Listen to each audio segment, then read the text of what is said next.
দর্শক আসসালামু আলাইকুম, সবাইকে স্বাগত জীবন গল্প অনুষ্ঠানে। ক্যামেরার সামনে দাঁড়িয়ে আছে একজন আপু, তার সাথে কথা বলবো, জানবো তারই গল্প। আসসালামু আলাইকুম আপু, ওয়ালাইকুম আসসালাম। কেমন আছেন? আলহামদুলিল্লাহ ভালো আছি। আপু আপনার নাম? হাসি। হাসি। কোথা থেকে এসেছেন? ময়মনসিংহ থেকে। ময়মনসিংহ থেকে। আপু আপনার বর্তমান বয়স? 25-26 হবে। 25-26 বছর। আপু পরিবারে কে কে আছে? মার বোন আছে। মার বোন। 26 বছর বয়স, আপনার বিয়ে শাদী হয়েছে? হয়েছিল মানে আর কি, এখন নাই, পাশে থেকে আর কি। কেন নাই? পাশে কেন নাই? হাজবেন্ড নেশা করতো তো, অনেক মারধর করতো, এই জন্য ছেড়ে দিচ্ছি। মারধর করতো তাই হাজবেন্ডকে ছেড়ে দিচ্ছে। কতদিন হয় হাজবেন্ড ছাড়া সিঙ্গেল আছেন? 1.5 বছর। 1.5 বছর যাবত সিঙ্গেল আছেন। 1.5 বছরের মধ্যে কারোর সাথে হাত, কারো হাতে হাত রাখা হয় নাই, কারোকে কথা দেওয়া হয় নাই? না, আসলে দুনিয়া অনেক স্বার্থপর তো, এই জন্য ভয় লাগে কারো হাতে হাতে। স্বার্থপর দুনিয়ায় কাউকে বিশ্বাস করতে চান না? হ্যাঁ, আপু এখন আমাদের ক্যামেরার সামনে কেন এসেছেন? যাতে আপনাদের মাধ্যমে ভালো একটা মানুষ পাই, কারণ মানুষ তো সারা জীবন একা থাকতে পারে না, আর আমার ওরকম বয়স হয়ে যায় নাই যে আমি একা থাকবো। তাই একজন সারা জীবনের সঙ্গী খুঁজছেন। জি। তার বয়স কেমন হতে হবে, সে দেখতে কেমন হবে? আসলে বয়সটা তো ওরকম কিছুই নয়, সে যেন ভালো মনের মানুষ হয়।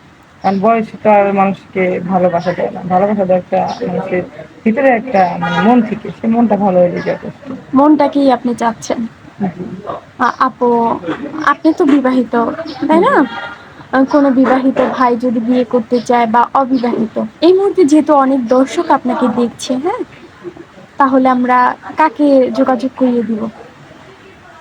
আসলে আপনাদের মাধ্যমে যোগাযোগ করবে, কারণ মানে আমার তো যদি বিবাহিত ন করে, অবিবাহিত ন করে, কাকে আসলে যোগাযোগ এটা তো করিয়ে দিব? আসলে ভাগ্যের বিষয়। যদি ভাগ্যে থাকে কোনো বিবাহিত ছেলে আমাকে বিয়ে করবে, তো অবশ্যই করবো।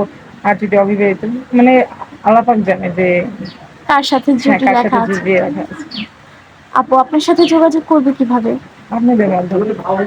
আমাদের মাধ্যমে। তো প্রিয় দর্শক, ওনার নাম হাসি, উনি এসেছে ময়মনসিংহ থেকে। ওনার বর্তমান বয়স 26 বছর। কেউ যদি হাসি আপুর সাথে যোগাযোগ করতে চান, স্ক্রিনে একটি নাম্বার দেখা যাচ্ছে, এই নাম্বার ইমো হোয়াটসঅ্যাপ দুটি আছে। ইমো বা হোয়াটসঅ্যাপ নাম্বারে আপনারা একটি ছবি স্ক্রিনশট মেরে পাঠিয়ে দিবেন, অবশ্যই আমরা যোগাযোগ করে দেবো। আপু নামাজ কালাম পড়া হয়? হ্যাঁ, অবশ্যই করা হয়। বাংলা কতদূর পড়ার সুযোগ পেয়েছিলেন?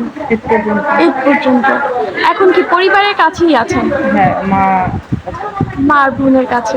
এমনিতে কিছু করা হয়, কোনো কাজ টাজ করা না হয়? না, এমনি সেলাই কাজ জানি। আচ্ছা আপু, ভালো থাকবেন। আসসালামু আলাইকুম।